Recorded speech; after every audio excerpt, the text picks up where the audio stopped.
En este cuarto episodio, siguiendo el orden cronológico planteado para el capítulo sobre los tratados de danza europeos del siglo XIX, comentaré una obra muy interesante que posee la Biblioteca Nacional de España, compendio de las principales reglas del baile y aumentado de una explicación exacta y método de ejecutar la mayor parte de los bailes conocidos en España, tanto antiguos como modernos, publicado en Madrid en 1820.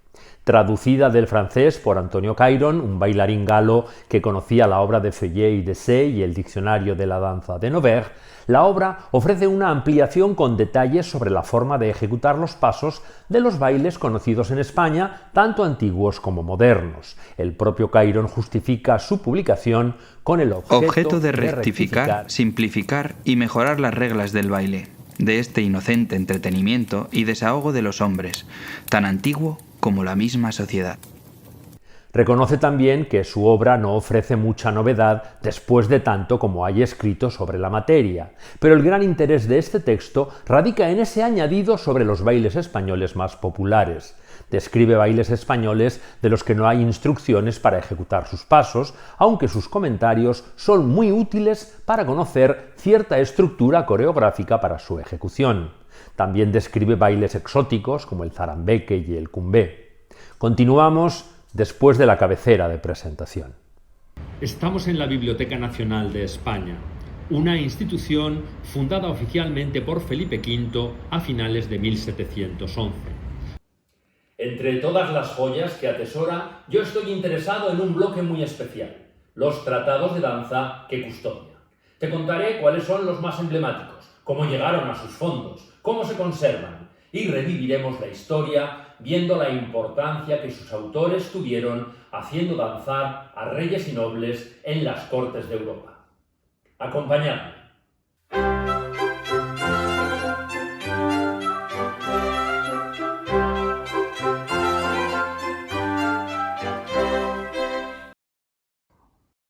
El manual de Antonio Cairon mantiene la sobriedad tradicional de los tratados editados en español. Apenas contiene ilustraciones, tan solo un grabado decorativo de José Ramonet y José Aparici y 2 páginas con gráficos con la distribución de la sala o teatro y algunos signos para los desplazamientos en el espacio con líneas de recorrido rectas, en espiral o curvas. El resto es solo texto, como muchos de los manuales editados en España que hemos visto anteriormente. Lo que hace Cairon es un compendio en castellano de muchas pequeñas obritas de baile escritas en francés, pero aumentándolo con una recopilación descriptiva de todos los bailes característicos españoles. Es esta ampliación la que me interesa comentaros. Cairon reconoce que para esta ampliación ha consultado a muchos compañeros de la profesión y esperaba que algún profesor más instruido edite una obra más completa, inteligible y útil, que guiándose todos por ella, evite 1000 disputas, ocasionadas únicamente por la ignorancia. Esta frase demuestra la pasión que entre los aficionados provocaba la danza. Ya lo vimos en mi documental sobre los tratados españoles, cuando al hablar del manual de Esquivel Navarro citaba las reglas que regulaban los retos de danzar, surgidos de las críticas a la técnica de tal o cual maestro. Críticas consideradas graves insultos que exigían que los alumnos del maestro ofendido defendieran su honor retando públicamente al agraviador. El que está ofendido va a la escuela de donde Manuel enfado, y cuando la ve más llena, pide el alta y endanzándola dice de esta manera: reto y desafío a don Pedro Nuño, discípulo de don Melchor de Guevara, a danzar y bailar 4 mudanzas de pavana, 6 paseos de gallarda, 2 mudanzas de folía, 2 de rey, 2 de villana, chacona, canario y rastro. Y deposito esta cantidad en el señor maestro, cuya escuela elijo para que se ejecute, y señalo el día 19 del señor. El dinero, la mitad para quien tocare y la mitad para quien ganare. Y nombro por mis padrinos a don Alonso Ortiz y a don Gaspar de Tebas. El que acepta el reto ha de pedir el alta en la escuela donde primero le retaron, y endanzándola dirá estas razones. A mí, noticia ha venido que don Juan de Gaviria, discípulo del maestro señor Esquivel, me ha retado a danzar y bailar. Y en acabándolo de decir, ponerse el sombrero con toda la arrogancia que pudiere y proseguir diciendo: Acepto el reto según y en la forma que le pronuncio. Y deposito la misma cantidad que depositó. Y nombro a don Francisco Ponce y don Cristóbal Balbuena por mis padrinos. Cairon muestra su respeto por el Tratado de Bartolomé Ferriol de 1745 y promete que lo usará como base de un segundo futuro volumen. Como ha sucedido otras veces con estas promesas editoriales, no tengo constancia de esa segunda publicación. Este tratado presenta danzas ya conocidas como la alemanda, el minué, la contradanza, la corriente, castellanización de la couronne francesa, la gavota, de la gavotte, el passe-pied, el pasacalle, la giga, el canario, y cita otras más antiguas o exóticas como la danza pirriquia, el baile gímnico de la antigua Grecia, el mitote, que define como especie de danza que usan los indios, en que juntándose gran número, adornados vistosamente, agarrados de las manos forman un gran corro, en medio del cual ponen una bandera, y junto a ella el brebaje que les sirve de bebida. Y así van haciendo sus mudanzas al son de un tamboril, bebiendo de rato en rato hasta que se embriagan y privan del sentido. Describe dos bailes de negros, el zarambeque, del que cita la definición del diccionario castellano, tañido y danza muy alegre y bulliciosa, la cual es muy frecuente entre los negros. Y el cumbé, que describe como un baile, y tañido también de negros, que lo bailan y cantan al mismo tiempo, haciendo 1000 figuras extravagantes, gestos y contorsiones. El zarambeque se remonta al segundo tercio del siglo XVII, procede de las Indias y se bailará durante algo más de un siglo. Aparece en muchos entremeses de la época. Un estribillo típico es el que se canta y baila por negros al final del entremés El Portugués de 1651. Teque, teque, teque, vaya el zarambeque. En el entremés Los Sones, escrito por Villaviciosa en 1661, un galán y una dama cantan lo siguiente. ¡Yo he de entrar!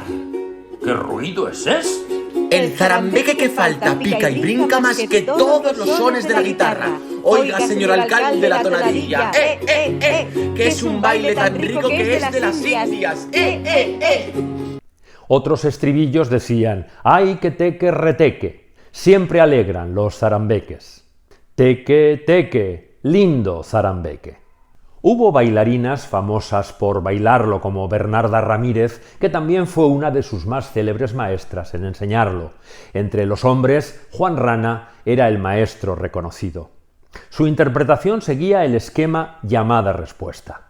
El compositor Santiago de Murcia registra su melodía en 1732 en un compás de 3x4 más 6x8, pero el baile parece desaparecer a finales del siglo XVIII. Estos sugerentes bailes de raíces africanas merecen un vídeo aparte, así que resisto la tentación de seguir investigando y vuelvo al manual de Antonio Cairon. Dentro del listado de las danzas españolas antiguas y modernas, las alterna sin ningún orden alfabético. Según su catalogación, podemos separarlas en antiguas, la branla, el branle que hemos visto citado desde la época medieval y que Cairon remite al Tratado de Arbó, la pavana y la gallarda, las folías, el villano, que describe como un baile propio de los labradores de las aldeas, de ahí su nombre. Un baile que acompaña a su tañido dando golpes con las manos y dándose alternativamente con ellas en los pies, y algunas veces en el suelo. Se hacen varias posturas corriendo de un lado a otro, y algunas veces sentándose en el suelo se elevan los pies haciendo una especie de pataletilla. Cita también la danza de espadas, de igual definición que la del diccionario de Covarrubias. Nombra el caballero, baile antiquísimo español, de un tiempo alegre de 3x4, especie de fandango. Sobre la pela escribe que antiguamente en Galicia, en las procesiones del Corpus, salía un muchacho ricamente adornado sobre los hombros de un hombre, el cual iba bailando delante de la procesión lo que llamaban bailar la pela. No se olvida de la zarabanda, la gira, la danza prima, que define como un baile en corro muy antiguo, baile que Cairon asocia a gallegos y asturianos, según la cita que transcribe del diccionario castellano. La pavana la asocia por su carácter solemne con el minué y sitúa la creación de la zarabanda en 1588, resaltando su carácter de baile lascivo y repitiendo el debate sobre su origen que tantos otros autores recogieron antes en sus tratados o ensayos. Es interesante su comentario sobre una contradanza que era la última moda en los bailes caseros. Se llamaba la greca y servía para que tras ella quien quisiera dejar el baile se ausentara sin cumplimiento alguno. Sobre las danzas modernas cita la jota, diciendo que es un bailecito característico. La jota es un bailecito característico de los valencianos. Se baila en un tiempo de 3x4. Es de naturaleza alegre y saltante, pero ya se baila muy poco. Hay otro igual a este que se llama también la jota aragonesa. El siguiente baile popular que menciona tiene especial interés para mí. Desde mis colaboraciones con las investigadoras Alexandra Canaveira, Raquel Araña y Catarina Costa e Silva y la pujante escena de la danza histórica en Brasil y Portugal. Cairon habla de un baile portugués, el landún, y lo describe así. Baile portugués de un tiempo ternario que no consta más que de algunos pasos rastreros y otros tantos movimientos del cuerpo que no tienen dificultad alguna y son algo descompuestos. El que baila se va acompañando y marcando el compás con ciertos castañetazos que dan los dedos unos contra otros. Le dan varias denominaciones al landún según el movimiento más o menos acelerado que toma su compás, diciéndose landún llorado, meneado y otros, los cuales prohibió el gobierno que se bailasen en el teatro el año de 1814. Hay otro que se llama landún de la Morroy, por haberlo bailado la primera vez Madama Morroy, excelente bailarina francesa. Ricardo Barros, bailarín y maestro luso-brasileño, escribió un artículo sobre el tema. Te dejo el enlace en la caja de descripción. Tenéis la referencia en la bibliografía. Él nos amplía la información de Cairon sobre el lundú, castellanización como landún en su traducción. The lundu is a dance that originated in the 17th century and it evolved and mutated through the centuries. Quite uniquely, it's a dance that climbs social strata. There are numerous descriptions of it, ranging from a lame pantomimic dance at the Lisbon salons, in which they use the handkerchief as a prop, that's in the early 19th century, to a rather lascivious and indecent dance where a couple would perform quasi-erotic lewd actions and strike the belly buttons against each other. That can be found in the 18th century. The lundu was compared to the alemán, to the fandango and to the bolero, for instance, and it was performed on the streets, in noble salons, and on stage, of course.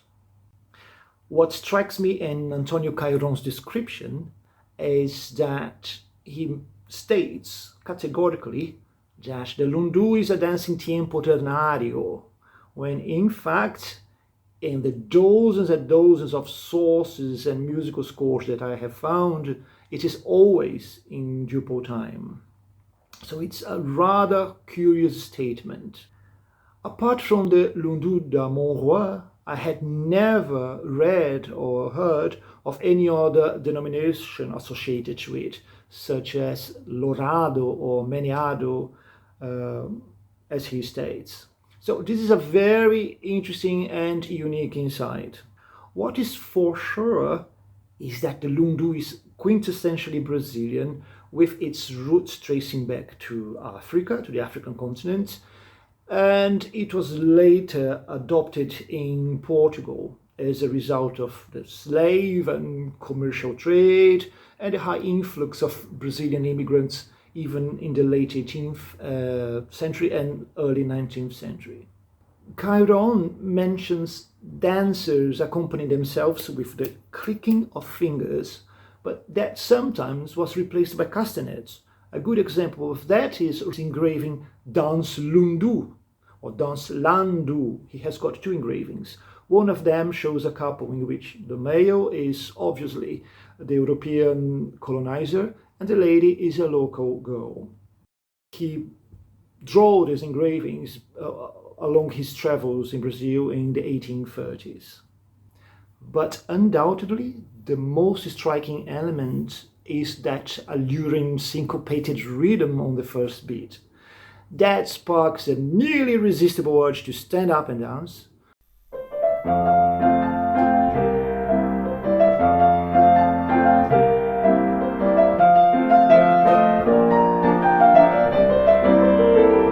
And interestingly, from the 1850s, that rhythm was superimposed to other rhythmic patterns such as the bolero or the polka mazurka, and definitely incorporated into the social quadrille, the formal European quadrille, when performed in Rio de Janeiro. Veamos un precioso ejemplo de reconstrucción histórica del lundú, que en el texto de Cairon aparece como landún.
Cairon proporciona información, aunque escasa, para dos de los bailes más populares, el fandango y el bolero. Su popularidad fue inversamente proporcional a la información que se nos ha dejado para interpretarlos. Apenas hay descripción de los pasos, así que la breve información que ofrece su tratado ha sido muy bien recibida por quienes los investigan y tratan de recrearlos o reconstruirlos.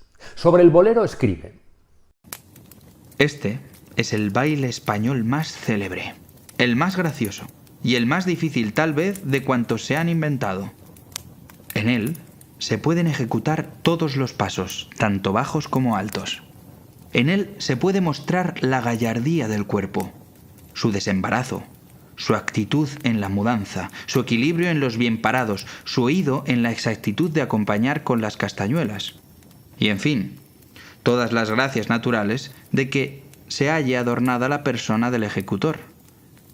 Hasta el propio vestido, que debe ser ajustado y ceñido al cuerpo, contribuye a descubrir la forma de las piernas, el aire del cuerpo, el torneo de los brazos y, en fin, hasta las facciones del semblante se descubren con más facilidad que en otro cualquier baile, pues hoy todos tienen aquellos bien parados graciosos en donde, quedándose inmóvil el cuerpo, descubre con tranquilidad y descanso hasta las más pequeñas gesticulaciones del rostro.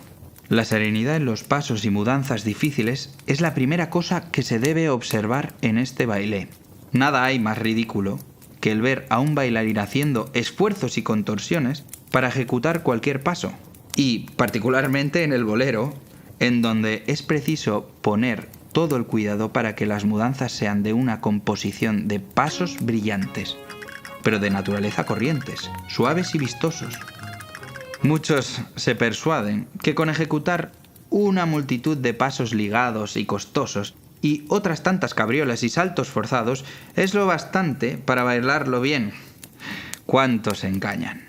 ¿Cómo es posible que en una mudanza encadenada de pasos dificultosísimos y apretados se puedan mover los brazos con dulzura y suavidad? ¿Y no moviendo los brazos con suavidad? ¿Cómo se puede bailar bien el bolero?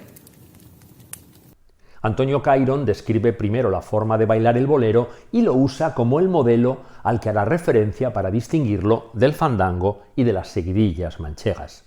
Os leo cómo nos previene de la dificultad de describir aquel baile que tanta magia y encanto otorgaba a sus intérpretes. Aunque se gastasen muchos pliegos en hacer una exacta explicación de todas las gracias, de todos los encantos y perfecciones de este baile, aún creo que se olvidarían muchísimos requisitos. Por lo tanto, describiremos exactamente el método y las reglas de bailarlo, dejando al arbitrio de la fantasía del que aprende el imitar después a aquel de quien más se haya prendado habiéndolo visto ejecutar antes. Según Cairon, el bolero se baila así. El bolero consta de 3 partes iguales, que se llaman coplas. En cada copla se hace una suspensión, a la que se llama bien parado, que sirve para descansar entre tanto que repite el ritornelo. Cada copla se divide también en 3 partes, llamándose cada una de ellas un estribillo. También hay en cada una de dichas coplas 2 mudanzas de puesto, cambiando el lugar el hombre con la mujer, a las que se le da el nombre de pasadas. Cada estribillo de por sí consta de 9 compases de un tiempo de 3×4. Los pasos que se ejecutan en la extensión de los 9 compases que contiene cada estribillo se llaman ordinariamente mudanzas, porque después de cada pasada se hace una mudanza, es decir, una ligación de pasos, que mudando de unos a otros formen un todo que debe durar los 9 compases de que se compone el estribillo. Las mudanzas se formaban de 2 maneras distintas. Eran dobles y sencillas. En las dobles llenaban 4 compases y medio con una combinación de pasos ejecutados hacia un lado y repitiéndolos después hacia el otro, ocupando así los 9 compases. Las simples constaban de los pasos que cabían en 2 compases y un cuarto, por lo que era necesario repetirlos 4 veces para llenar los dichos 9 compases, repitiéndolos también con un pie y con otro. Cairon continúa su metódica descripción de cómo bailar el bolero. El primer estribillo que se baila en la primera copla se llama paseo, porque regularmente es un paso simple y bajo, que sirve únicamente para demostrar la destreza del braceo, que así se llama el arte de manejar los brazos. Supongamos, pues, que estáis colocado enfrente de vuestra pareja, y siendo en el teatro donde bailáis, estaréis en el lado izquierdo, reservándole, como es costumbre, la derecha a la mujer. Principiáis bailando una pasada, que en este lugar se les da el nombre de vuelta, porque comúnmente se hacen algunos pasos girando. Acabados que son, principiáis vuestro paseo, pero debéis de advertir que al acabar habéis de quedar enfrente de vuestra pareja. El hombre daba su derecha para ejecutar la pasada.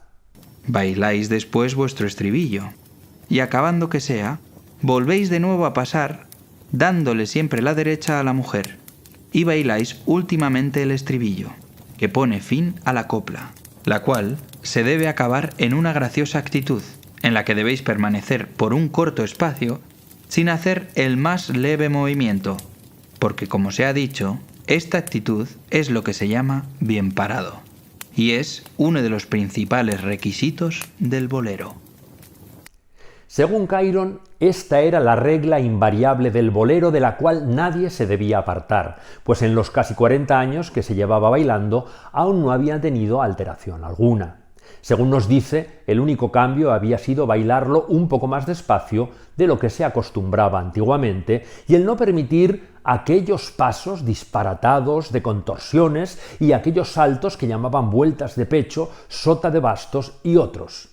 Para Cairon, esas contorsiones serían solo buenas para mojigangas, si es que semejantes saltos pueden ser buenos alguna vez, sentencia.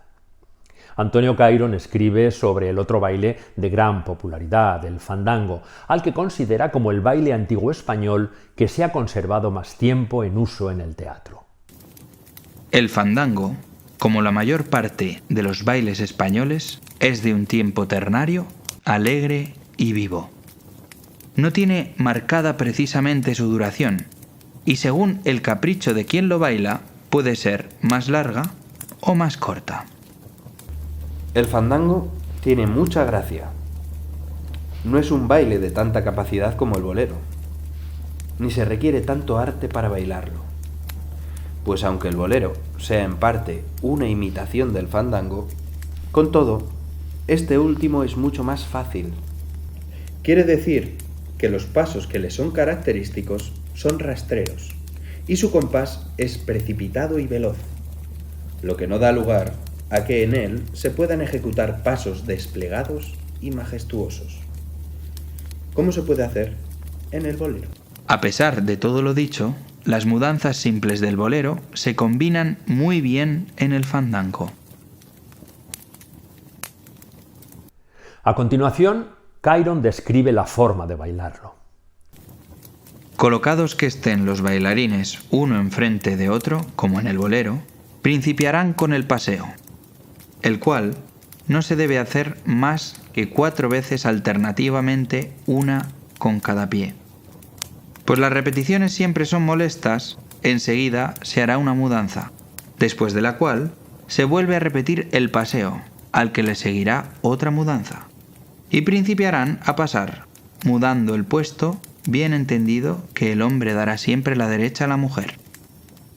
Esta pasada se hace con ciertos pasos de burea abiertos, batiendo la planta del pie en tierra, doblando un poco la rodilla, teniendo el cuerpo bien derecho y alzando o bajando los brazos. El dicho paseo se sigue siempre hasta haber pasado y dado un giro, quedándose uno enfrente del otro.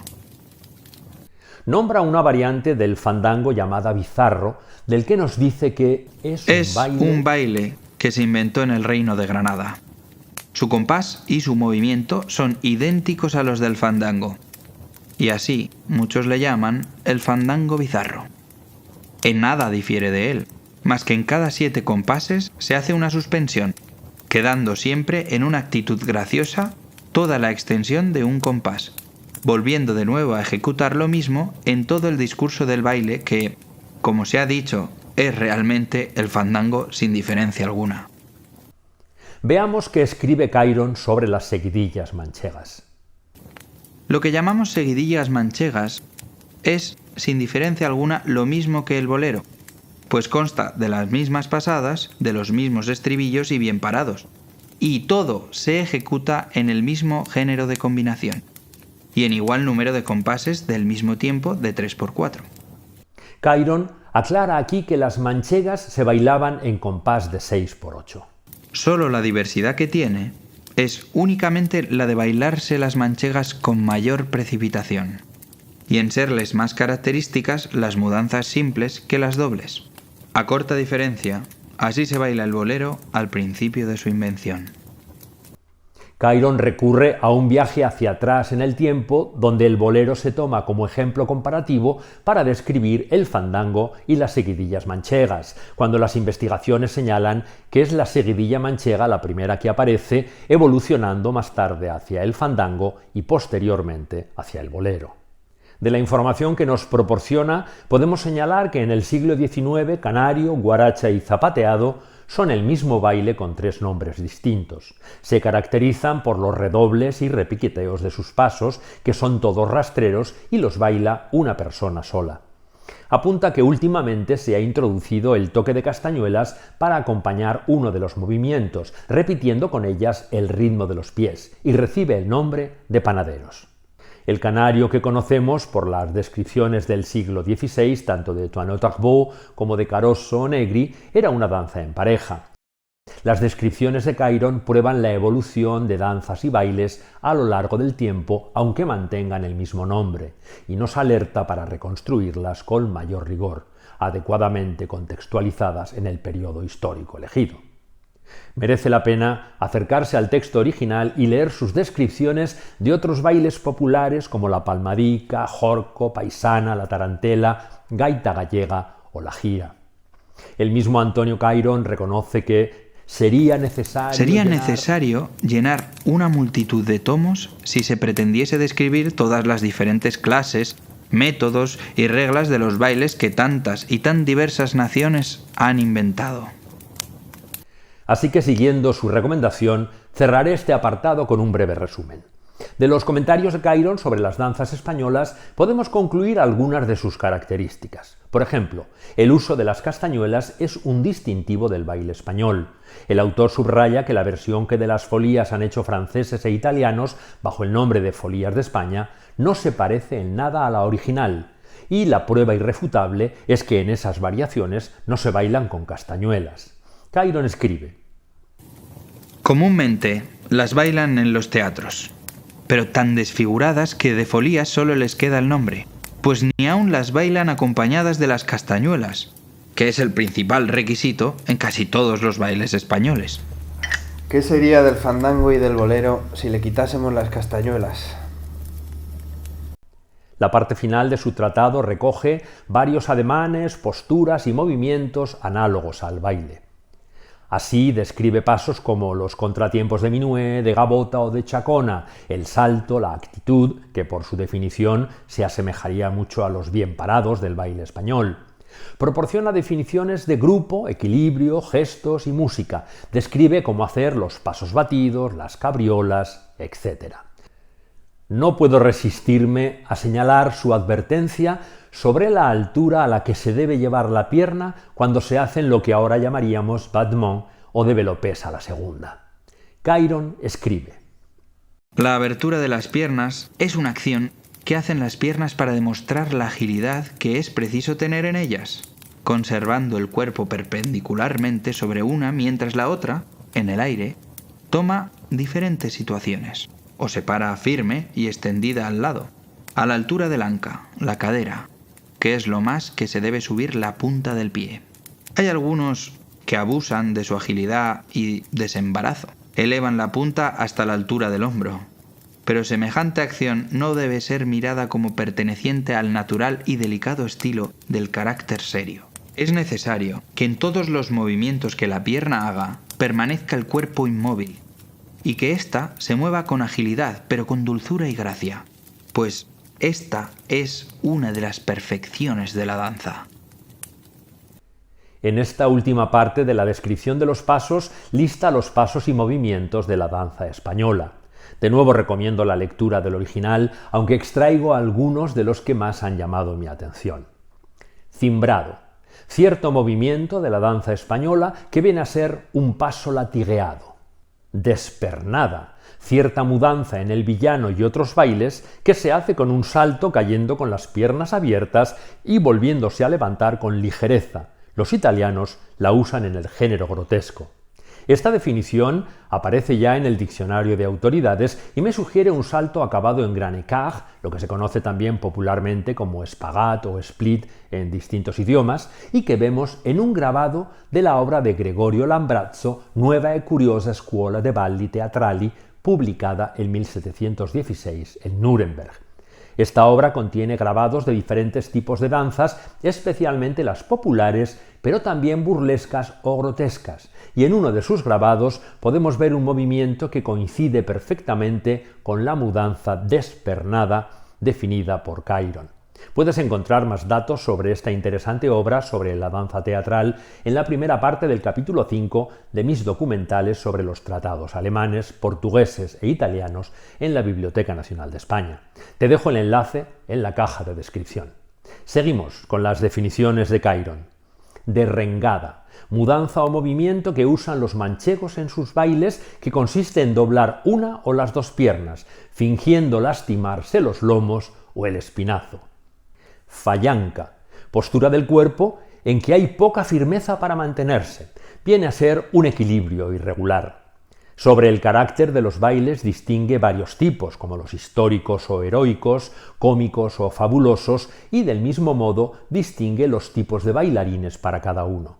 Señala que los franceses solo contemplan la escuela del baile serio, todos estudian bajo el mismo método y apenas hay diferencias entre unos y otros. Sin embargo, los italianos tienen bailarines serios, de medio carácter y grotescos. Los serios, como los franceses, siguen el método de escuela. El bailarín de medio carácter también emplea los pasos del serio, pero con mucha menos técnica. No posee el mismo equilibrio, sus giros no son tan seguros y sus brazos no poseen un porte tan majestuoso. Este bailarín es más gracioso y perfecto para representar un gentil y gracioso aldeano, más que un héroe, un guerrero o un personaje ilustre.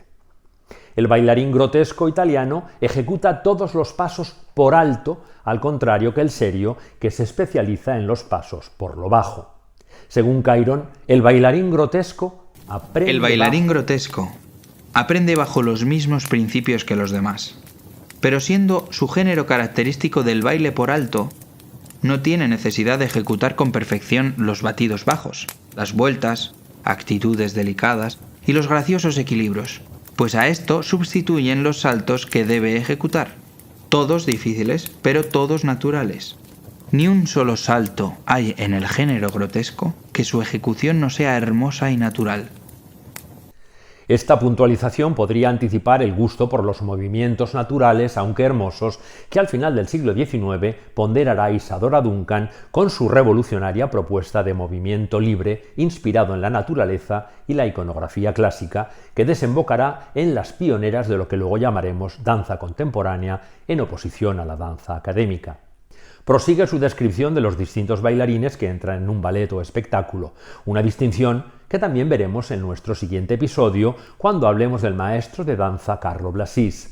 Cairon escribe: el medio carácter saltante es un género que usa el bailarín de fuerza y ejecución y que sin tener la delicadeza del serio ni ejecutar los saltos de los grotescos tiene la facilidad de elevarse mucho en todo su baile y hacer con franqueza y facilidad todo género de cabriolas.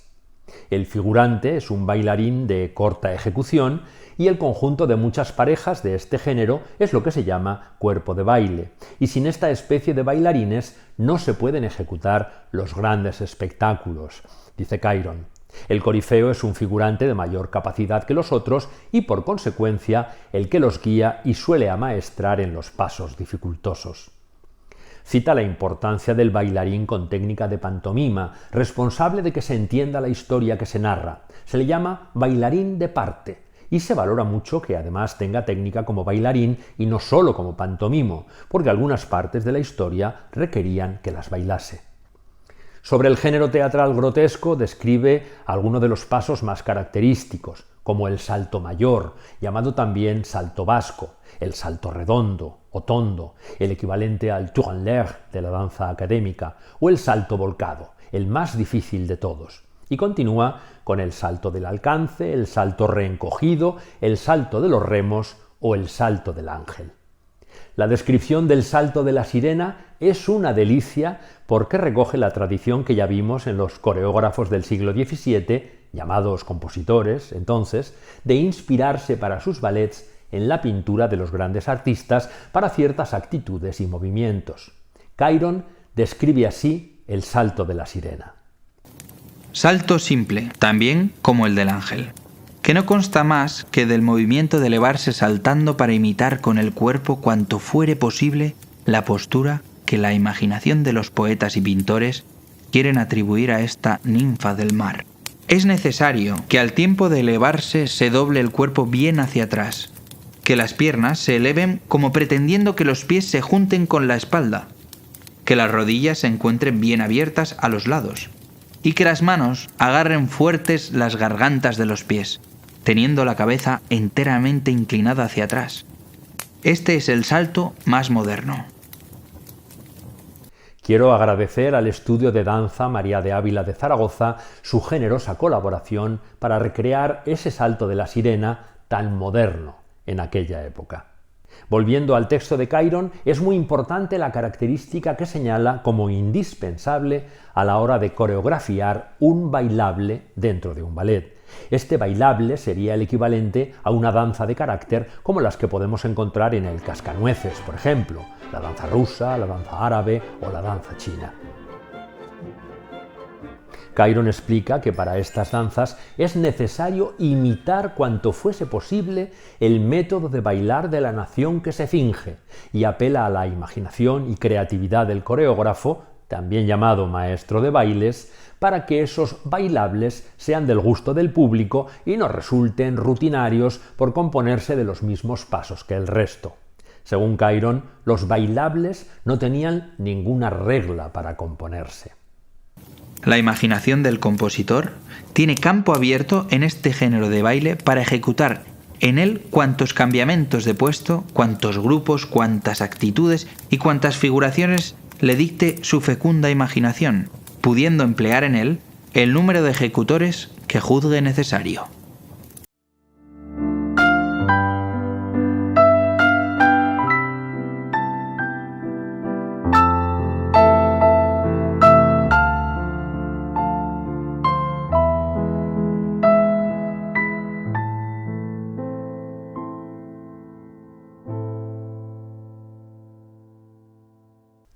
Describe a continuación lo que es un solo, el paso a dos, el terceto, el concierto, el cientón y el final en un ballet.